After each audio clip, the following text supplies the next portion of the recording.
Welcome back, episode 28 of Digging In with Tyler, with probably my favorite guest so far because he's in one of my favorite bands. I'm repping one of them here. This is Tyler Tate from Hollow Front. Hello. Hi, nice to be on the show, man. I think it's Digging In with Tyler's now. It's Digging In with Tyler's. Yeah, plural. multiple Tylers.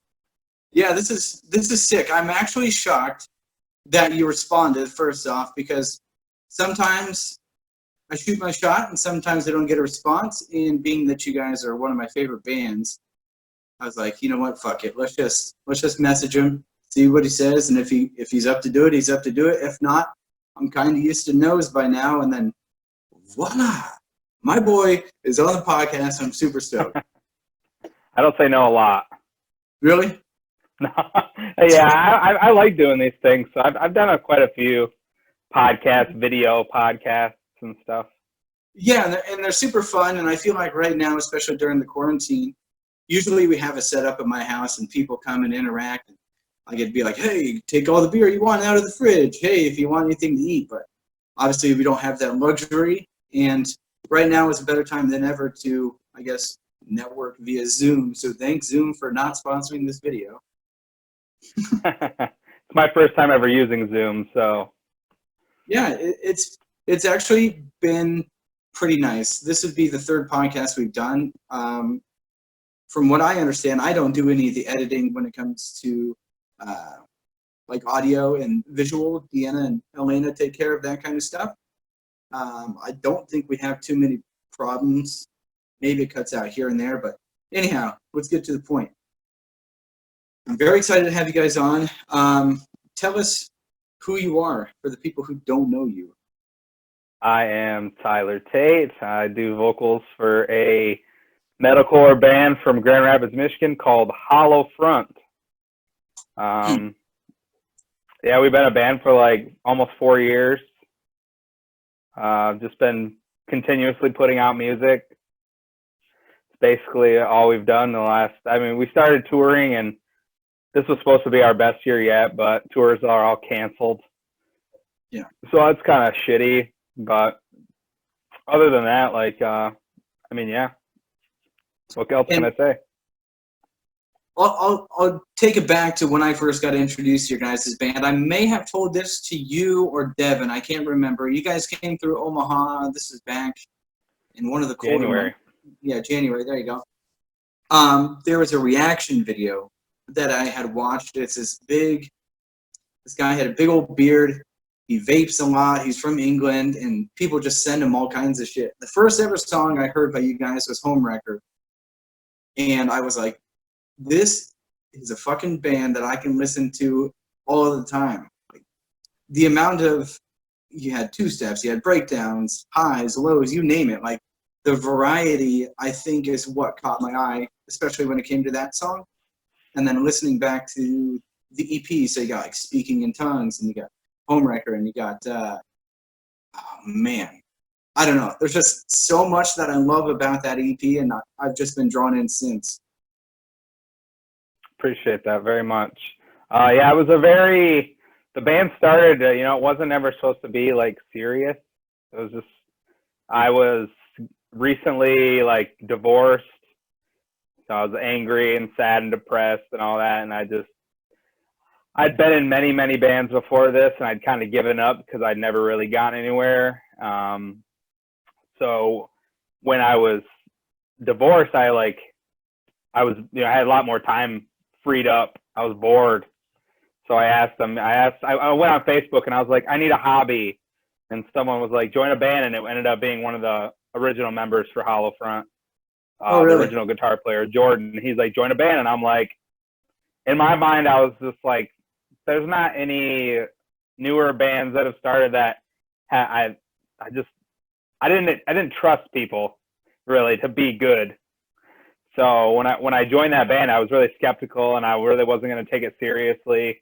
And then we wrote Speaking in Tongues, and I was like, damn, this is like the band that I've always wanted to be in I wouldn't say from the beginning, because I started way back before this. I mean, metalcore was a thing, but the type of modern metalcore, it just wasn't what it is now. Right. But so yeah, the band just kind of started taking off without my permission. And now we're here, 3-4 years later. Yeah, and like I said earlier, one of the things that draw me to you guys is like whoever mixed that EP and mastered it, holy shit. Like it hits so hard in my car. That would be Lee Albrecht from Grand Rapids. He's local. I met him at a party before Holofront ever recorded anything. And he showed me some, like, he was just like really starting to do things at the time. And he showed me like a demo that he did, like a volumes cover, and I was like, you know what? It sounds pretty dope. I didn't really have any expectations. I just was like, I want to write good music. And so we went to his house, and it was like magic. Like I've never worked with a producer that closely before. And I haven't since, because everything we've done since then has been with Lee. So it's been we've grown together, I would say. He's been a very influential part of the band. Now, one question I've wanted to ask multiple artists that have been on this podcast is, especially with vocalists such as yourself, how long does it take to get comfortable, I guess, hearing yourself back? So you're in the studio and maybe you hear a scream and you're like, maybe I didn't hit it good. How long does it take to get comfortable hearing yourself and being able to make those changes that need to be made? Well, when I started, I was 14. So that's like half my life. Right. I've been doing vocals. Back then, I didn't have recordings or anything to hear myself back. I thought I was good. And then we actually did end up, one of my first bands did like the worst EP of all. Like the recording was just ass, like just complete and utter ass. So when I heard myself back from there, I'm like, wow, I suck really bad. But I was young and inexperienced. I didn't have any technique. I was just kind of doing whatever. I had no training whatsoever. Now, today it's so much easier. People can record at home, like back then I didn't have that. I think we had MySpace was like the peak of our technology with that and IMing. But now, like, if I do a shitty scream, Lee will tell me that I suck, and then we'll redo it. That's basically how that goes. I think it's better in that sense to have an honest producer than somebody who's going to sugarcoat it and be like, yeah, it sounds fine. Oh, yeah. I mean, yeah, I would never want to work with someone that didn't get the best out of me, Right. Because you're investing money into them to tell you the truth. Like, obviously, you want the best product you can get. And for somebody like a producer who may not be as experienced and may not know exactly what they're doing, to be like, yeah, that's fine. You're kind of selling yourself short. Agreed. Now, go ahead, sorry. I was just going to say, like, working with someone as much as we have worked with Lee, like he just becomes a part of the family. So it's not like we're, he's not like the usual like client, producer, dynamic. Sure. It's like really personal. Like we're really close. We wrote the newest album that we have that'll be coming out, in a couple of months now. That we sat and wrote in there from the ground up, like all the band members together in a room with our producer, writing song by song, which was something we had never done before. So it was nice to have an established relationship with him instead of going into some new producer that we didn't know that would have made it, I don't know, not uncomfortable, but like not as comfortable. Sure. Now, you said you sat down and recorded. Was this like Devil Wears Prada style where they went to a studio for, what was it, 2 or 3 weeks and just said, hey, we're going to pump out an album in this studio? Or was it something like over time you guys would stop in, record a song, stop in, record another song? We did about a total of 6 weeks. But they were broken up into like a week here, 2 weeks here. You know, I think it took us like over the course of 3 months to finish the album, you know, because we had to, you know, just regular jobs and all that kind of stuff in the way. And which album are you speaking of here? It's an album that hasn't been released yet. Oh, the new one, the new. Yeah, the new, the top secret one. I can't go into too much detail. I will say that we've decided when to release it, but I'm not going to say when. But that's as far as I can go. But you can kind of say, I don't know to this, but didn't you guys preview a song on Facebook? Yeah, we did a couple of them on like live stream. Yeah, there you go. I was on. So then we deleted the live stream so that no one can hear it. Mm-hmm. So the 30 people that were in there got to hear it, and it wasn't like it wasn't the greatest quality because it was just like playing off my laptop. So you know they got a preview. But right, we got 30 people got bragging rights right now. That's all. Yeah, for sure. We said we got to hear some Hollow Friend songs before you did, noobs. Yeah, now, I thought I would get yelled at, but I didn't get yelled at. Yeah, because with a band like you guys, do you guys have an agent at this point in time in your career? Yeah, we have booking agents and a manager and a marketing manager. Gotcha. How strict are, let's just say, your normal manager compared to your marketing manager? Like, how strict are they about what you post and when you post? Are they always on top of that? They don't really have any control over that. They kind of see what we were doing before they were a part of the group. Because you know, before they joined, we were still doing really well. So we just kind of stepped up our social media game, and they don't really tell us when to post, or obviously if it's really important stuff, like we discuss when we should talk about it. But for the most part, it's really lax. We're just kind of like, hey, do your thing. Oh, that's nice. Nice working relationship. Yeah, Ryan's awesome. He's he's our first manager. Well, technically our first manager. Our first manager got fired like 3 weeks after we started working with him.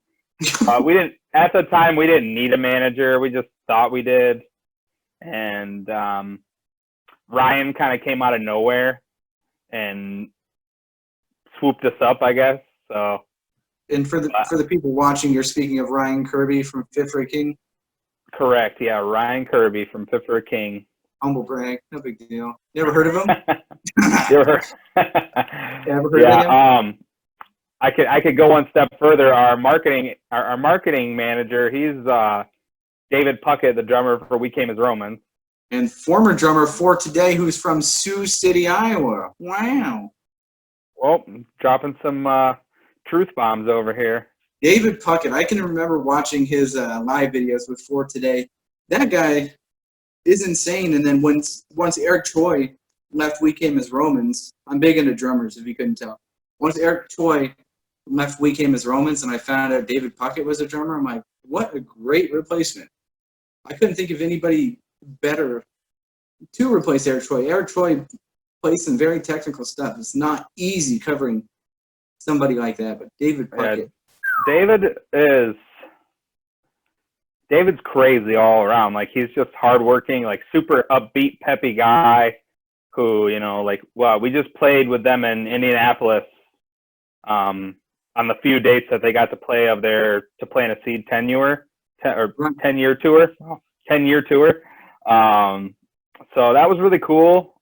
to be able to like play a sold out show. We came as Romans, like out of state. You know, it wasn't like in our hometown. Like we weren't like the local openers. We were just like the non-local openers. So it was kind of cool. Now, if we dial this back a little bit, speaking of Ryan Kirby, so how did that relationship develop? Very strangely, no, not too strange, but I think the running joke when he started was like we were just at a show and he crowd surfed over and was like, "I want to be your manager." That's how it started. But no, that's not really how it. That was the joke that we told. Like, what a that was great the way. joke we told people because it just doesn't. It's just a weird. He just emailed us. Like that was. There's no real like crazy story, you know. So at the beginning, I was just like, yeah, he just crowd surfed over and was like, "I want to be your manager," and then crowd surfed back. I don't know. Well, that's a crazy thing for somebody in first an established band to do to reach out to a smaller band and say, "Hey, I want to be your manager." But at the same time, I think that's a pretty mature move because, in a sense, it almost feels like he's taking you guys under his wing and he's saying, "Hey, I believe in you." Right? Yeah. Either way. Well, I mean, his email, like at first, I didn't believe it because it was so random. It was like it just came out of nowhere. Like Still Life had been out for probably like five months or so, and it was really picking up steam. You know, like the video was doing really well. And then Ryan just kind of emailed us, was like, "Hi, I'm Ryan Kirby. You might have heard of me from a band called Fit for a King. I want to start managing bands, but I don't have any bands to manage, and I believe in you guys, and I think you guys could be as big as Fit for a King or bigger." And I was just like, I don't believe this is him. This is bullshit. So, and then it ended up like we met him in person, and I was like, okay, it's real. It's legit. Yeah, that was well over a year now that we started working with Ryan. Right. And speaking of Still Life, I feel like the reimagined version, I've seen that pop up on my Facebook time and time again. Is the reimagined version, do you think that's more popular than the actual version? I don't know. I don't know what. It's hard to tell because of you can go by streaming numbers, which in that case it's not. Okay. Or you can go. I never really paid much attention to the reimagined version after we released it. It helped us a lot because it was very like it was genre breaking for our genre. Like it wasn't like our genre. It was like more of an acoustic style, which helped a lot of people that maybe didn't like the original because of the screaming. That and my idea at the time was because Dakota, our guitar player, who also sings in the song, he wasn't on any of the songs from the original Still Life EP. Like nobody in the band was in the band then. It was just me and the old members. And once they left or got kicked out, we added Brandon, Devin, and Dakota. Not in that order, but so Dakota, it was kind of like hey, I want everyone to see that Dakota can sing and he will be singing. Like, it was kind of like a bridge. I felt like the acoustic version was a bridge. It was to show that we could do what all these other metalcore bands were doing, which was like Wage War. They took their, Johnny Cash and made it like an acoustic version. Sure. And just to broaden the horizon of people that could listen to us.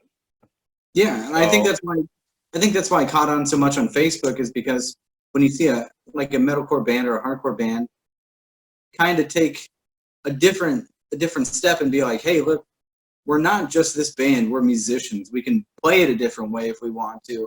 And we can also reach out to people, like you said, who may not enjoy the music as is.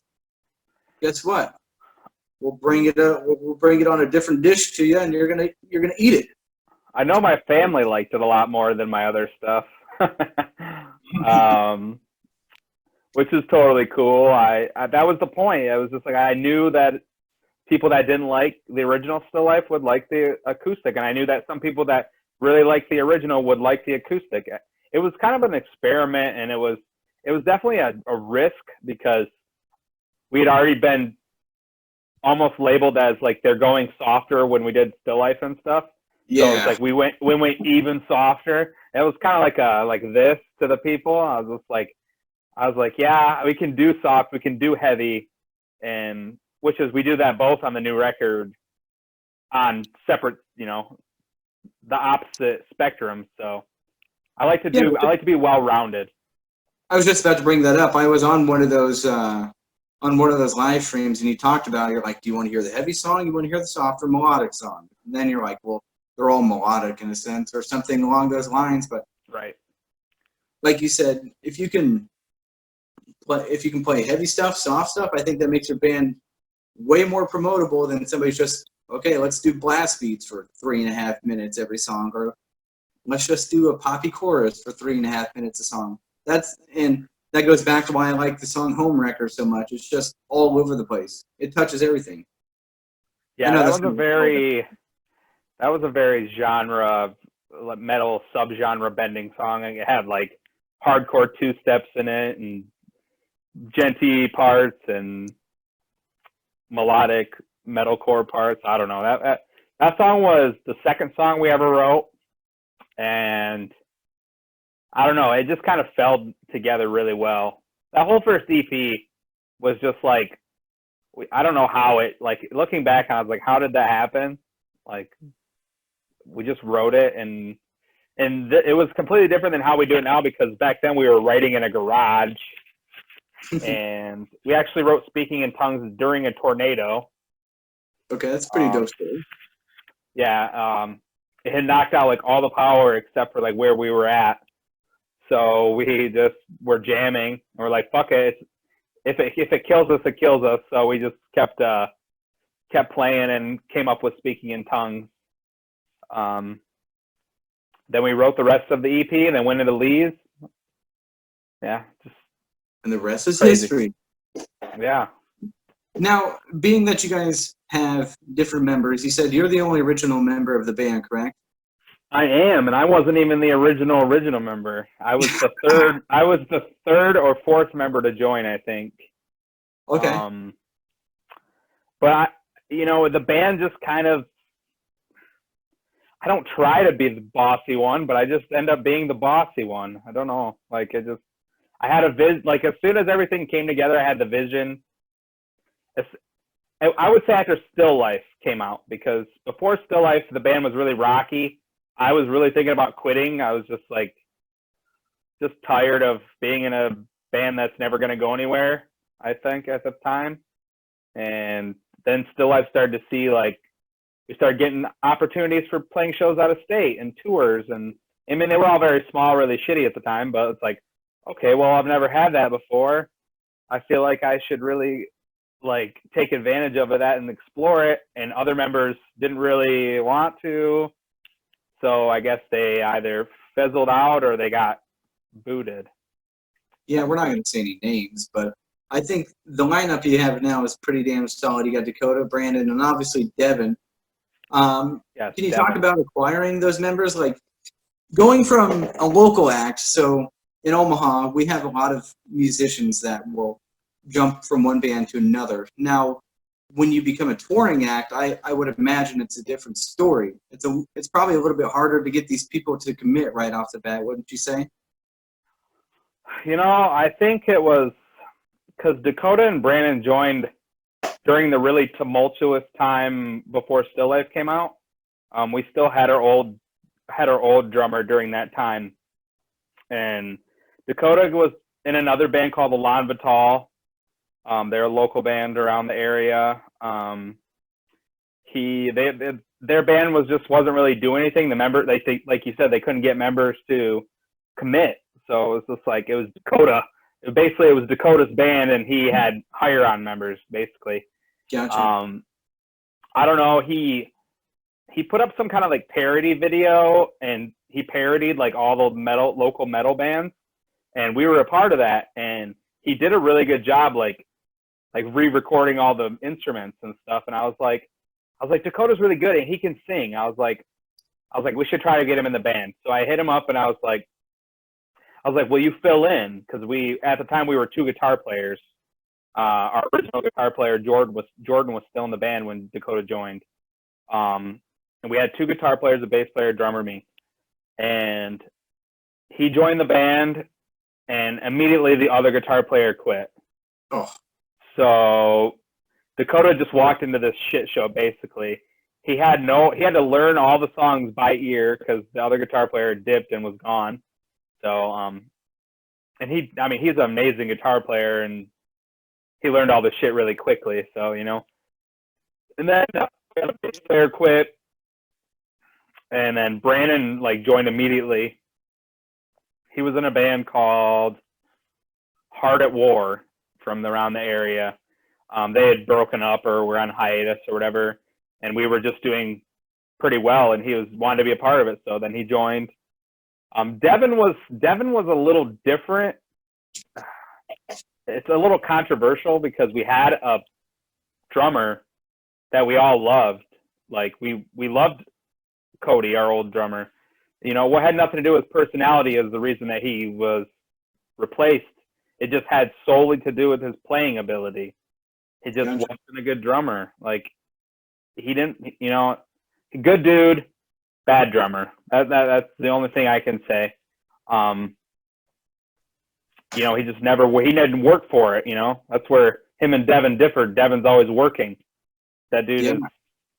And, you know, I saw a video of Devin covering an Architects song, which I'm a huge Architects fan. He was covering Doomsday. And I'll tell you, like, when I watched it, I had goosebumps.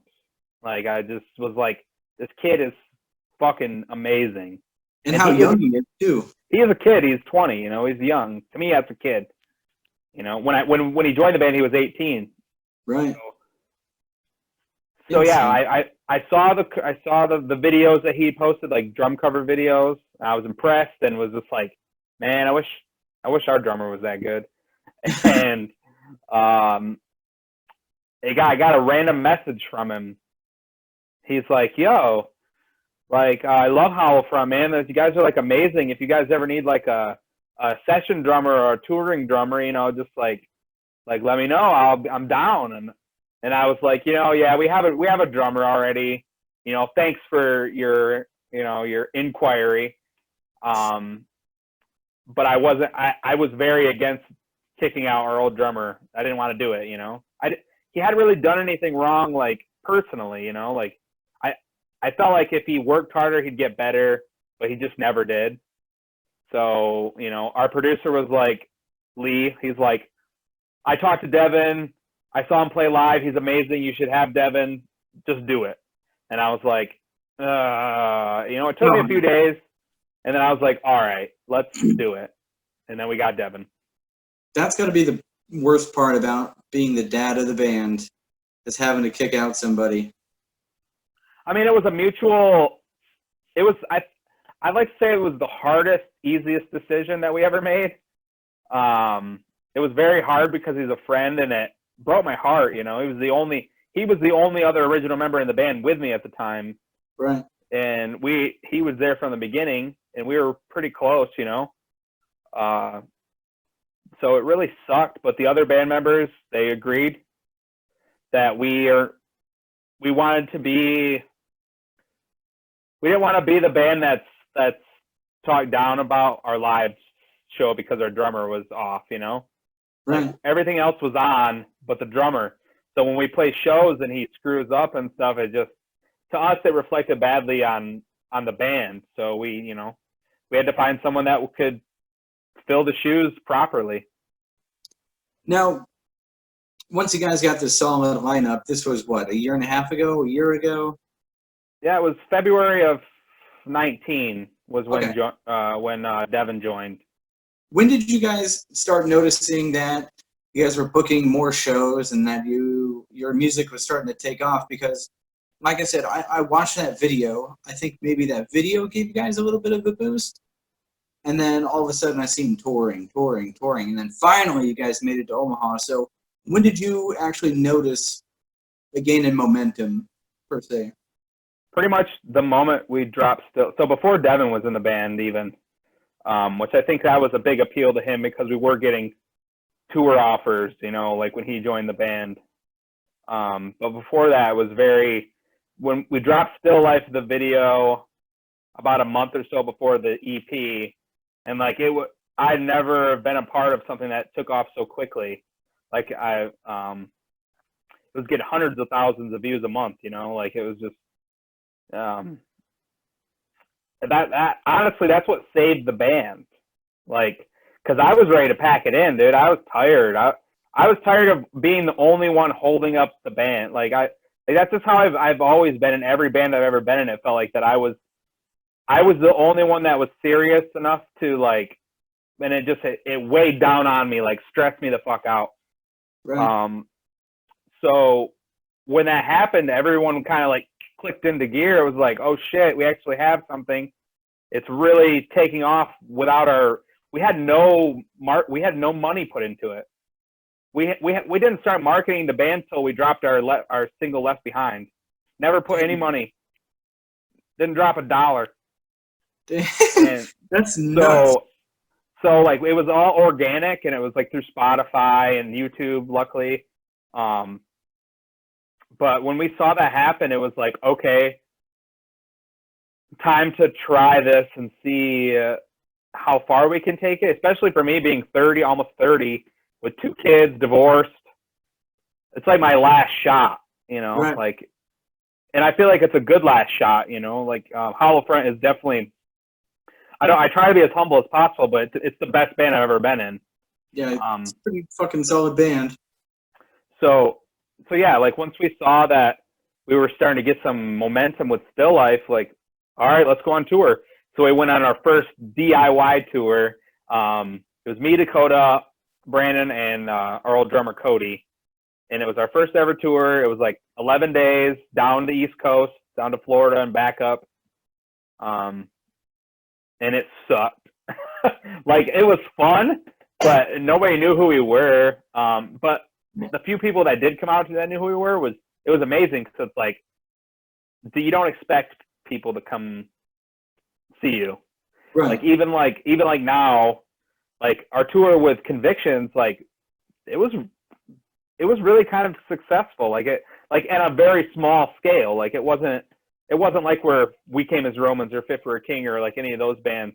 We had maybe, I don't know what, and Omaha we probably had like 70 people, but it was packed and everyone there was having a good time, and like we had good conversation, and I had good conversations with other people, and every single show was like that, where people came out to see us that they've been waiting to see us, you know? So it felt really good. It was the last tour was a really good ego booster in a positive way. It was just like, okay, we're doing something right. The tours are getting better every time.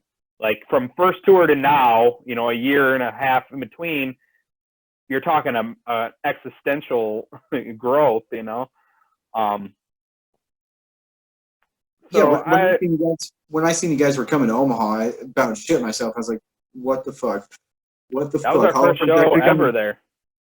Yeah, and I've heard. Well, Josh was the promoter at the time, or at least for that show, and he said he had tried contacting you guys before, and maybe you guys didn't want to come down, or you guys weren't coming over this way. I don't know what the deal was. He probably talked to our agents, and it's if we're not on a tour in that area or going in that, you know, in the region, it doesn't make sense for us to drive from Michigan to Omaha, you know, like.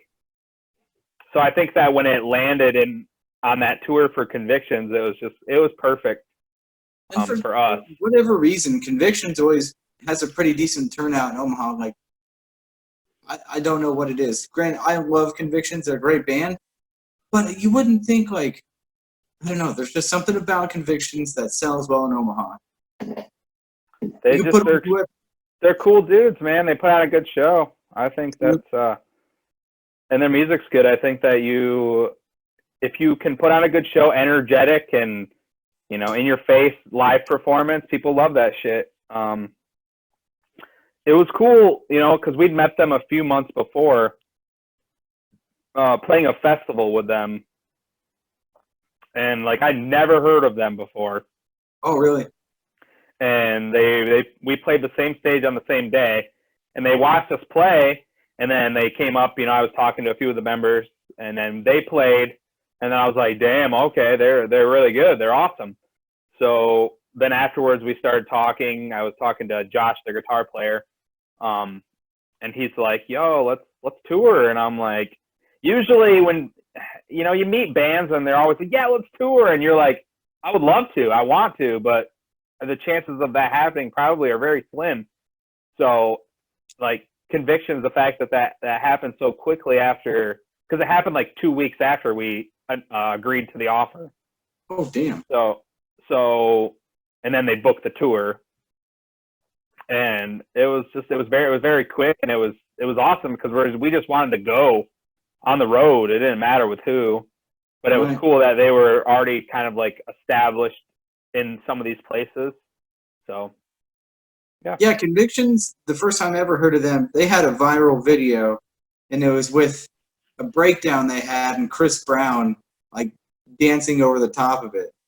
I can't think of what the song was, but that's the first time I ever heard of Convictions. And then from then on, obviously, like, I went to View Artists, and then I downloaded all their songs. I've seen that same video with Forevermore. You know that band? Yeah. Oh, Forevermore. I'm sorry, that's what it was. Convictions. Oh, okay. I'm trying to think of how I met or how I knew of Convictions then. But yeah, Forevermore is another underrated band that's really fucking solid. Yeah, I don't even know if they're a band anymore. Oh, who knows? I heard the Northern. You know the band The Northern? Yep, they toured with a band called Sleepwaker from Grand Rapids. I've heard Sleepwaker. Didn't the Northern just lose one of their members? I couldn't tell you that, to be honest. I could have sworn I just seen something on Facebook about it, but they're Canadian though. I'm sorry? They're from Canada. They're Canadian. Oh my god. Well, I guess that makes sense. The Northern Canada. It was either that or Michigan or New York or Maine or some shit. New York. Now tell me this. We kind of touched on it just a little bit ago. If you were to give any advice to maybe somebody's watching a local band, or somebody wants to get in a band who doesn't know how to take the next step and become a legit touring band, what tips would you give them? Shit. I don't know I'd be giving advice. Dude, it's such a fucking, the game is, it's a game. Like don't ever let anybody tell you it's not. You're basically fighting to win the entire time. It doesn't matter if it's friendly competition or not. You have all these other bands that are doing the exact same thing that you're doing, and they want to be where you are. They want to be above you, and they want to, so you're competing with everybody in your scene. I don't know. I wouldn't say, thousands and thousands of bands in the country. You need to stand out by having quality content. Like your pictures need to be quality. Your video needs to be quality. Your music, definitely, your music 100% is the most important part, needs to be quality. You need to go to a producer that doesn't suck. You might have to pay, like, especially in the beginning, you spend more money in the beginning because now Holofront basically pays for itself. I haven't really put any of my own money into it in a few years, which is, we're blessed, like it's not something that most local bands or smaller bands can say. But at the beginning, you're going to be dumping all your extra money into it. That's just how it's going to be. I would, and if there's different levels of bands starting out, there's like high school bands, which I don't, unless you're a genius guitar player, songwriter, your band's going to suck. All my high school bands sucked. We're talking 10, 15 years now, but you just have to try to stand out. It's hard because I never expected Holofront to stand out. I just made music that I liked to listen to and was proud of. I never expected to ever tour with it. I never expected for Ryan Kirby to hit us up and be our manager. It was all luck, to be honest, luck and just having good sound, having good sounding songs. That's what people, once those people like heard us, those bigger names, that's what really helped us. Cause that's how we met Ryan, and then immediately, like 2 weeks after, we had booking agents. So we'd been trying to get booking agents for a long time, but nobody wanted to take us seriously. So once Ryan came on board, we started to get taken seriously, you know? So it's hard because I'm trying to give advice, but I don't really know how, because it's really just a luck of the draw, man. You have to have good sounding music that catches people's ears, that connects to them. Like, I never expected that to happen with this band, but it did. Like, because my lyrics just tend to be more personal. They're relatable, and I just really don't know how it happened. It just happened. Well, I think there's plenty. I think there's plenty of information that you just gave in that answer that people are going to be able to take away and interpret themselves. Obviously, the most important thing is to make your music sound good, and I think the next biggest thing, make sure you stand out. Nobody wants to hear the same breakdown over and over again. That's why a band, let's say like Texas in July, with a drummer like Adam Gray, that band will catch your ear no matter if it's 2010, 2020, 2030, 2040. Just the technicality of that band and how good it sounds, how good it's mixed, produced, that is what's going to catch people's ear.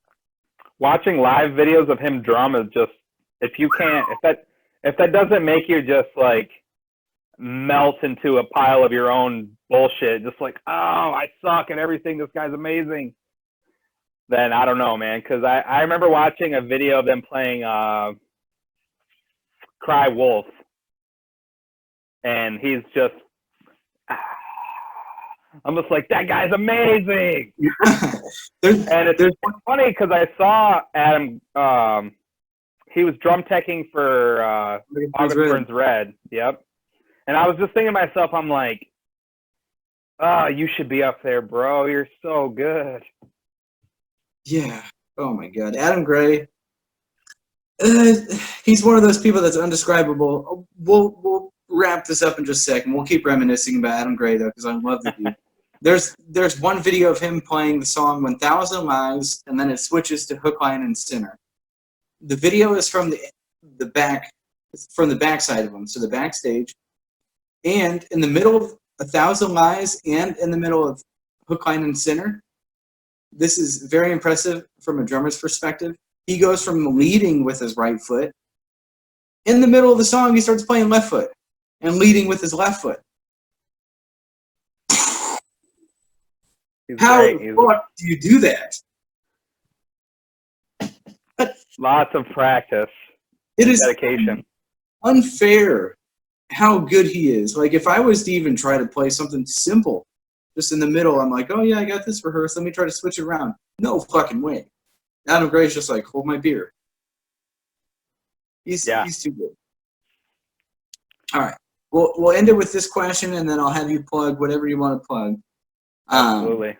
Your last question here. What are some bands that you are dreaming of touring with at this point that maybe you haven't toured with to begin with? Or I haven't toured with any of these bands, I can guarantee it. Okay, Currents would be one. Ooh, good. Keep going. Polaris. Okay. That's why we're friends. Keep going.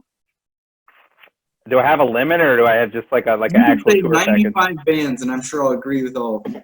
Architects, the Ghosts Inside. If they ever tour again and we got a chance to do that, I would literally die, have to be revived. I would die again. They would have to keep reviving me, but I might die like for real. So it'd be a battle to see whether I live or die. But no, I would love to tour with the Ghosts Inside. Obviously, Fit for a King would be that would be a dream tour, just because I know those dudes pretty well over the couple years that I've known them. Like, just meeting up and talking to them in person, it would be a super awesome tour. They're like the coolest, down to earth, hardworking musicians. Right. Who else? Like Kill Switch or something like that. If we're going like if we're going like almost impossible, like Asley Dying or something like that. Some bands from my like early metalcore days that would just like make me like, you know, it'd be like, oh my god, I finally like, because when I was doing vocals to begin with, I wanted to be Tim Lambesis minus the wanting to kill his wife part. So if I like got to tour with someone like that, if I got to tour with an idol, I think that would make my dream, like, I feel like it would come full circle. Obviously I wouldn't stop, but it would just feel like I've finally like done it. gotten to where, yeah. It's like, you know, when you're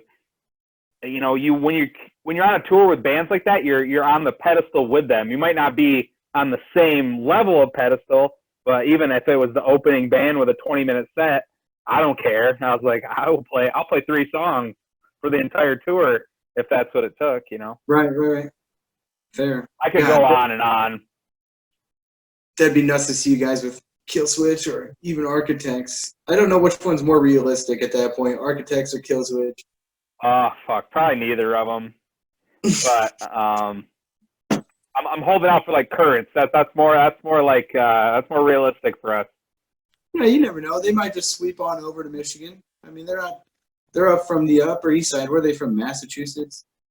Connecticut, I think they're from Connecticut. There you go. Yeah, I want to be on like a full nationwide tour, though. I don't want to just play one show. I want to be on tour. God, Currents and Hollow Front. What the fuck? That'd be nuts. Yeah, I mean, or like Alpha Wolf or any of these newer up and coming bands that are just killing it. Like that's just my dream, is to be out amongst those people. And you know, we're not on a label or anything like that, so it's, you know, we're still fighting to be recognized, but we're doing it. We're doing the damn thing. You remember when that used to be a thing where you're like, okay, this one of the weirdest shows I've ever seen. I didn't go to it, but it was like the Word Alive, Pierce the Veil, and Miss May I. Just because they're all label mates, and it's like that tour makes no sense at all. I bet it like fucking sold out though. Oh, without a doubt. But could you imagine Miss May I playing right after Pierce the Veil? It's also like Dance Gavin Dance going on tour with Veil of Maya. That's kind of true.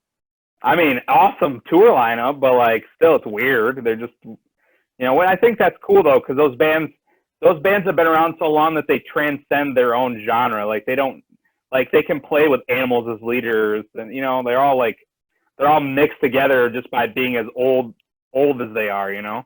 Right. Fair enough. Well, Mr. Tate, we're going to end it here. So if you want to plug, absolutely. If you want to plug anything, your new music, anything on Spotify, YouTube. Yeah, we have 2 new singles out. More to come very soon. We have our single Left Behind and our single Panic. Those are our 2 newest ones. I'm very proud of those songs. You could go to any of our socials at Hollowfront and find us. Google is probably the best place to find us. Just Google Hollowfront, HOLLOWFRONT, and it pops up everything, like our store, our Instagram, our Facebook, our Twitter, our, you know, all these handles and shit. I just go to Google and type Hollowfront, you'll find us. Pop up. We're on YouTube, Spotify, Amazon, like all the streaming platforms, basically. You're on all that shit. So, with that being said, that was episode 28 with Tyler Tate from Hollowfront. I really appreciate it. And thanks for having me on, Tyler. We'll talk to you guys next week. Thanks for watching. Peace. I song to sense the panic, coursing through my veins. Nation so big attraction. Just like a noose around my neck. Earth has been my whole life, trying to prove to myself that I was good enough. When in vain, I just open my eyes. I have been trying to find what it takes to get better. I live my life under the shadow of doubt. I live my life beneath these dark clouds. I live my whole life just trying to find a way to get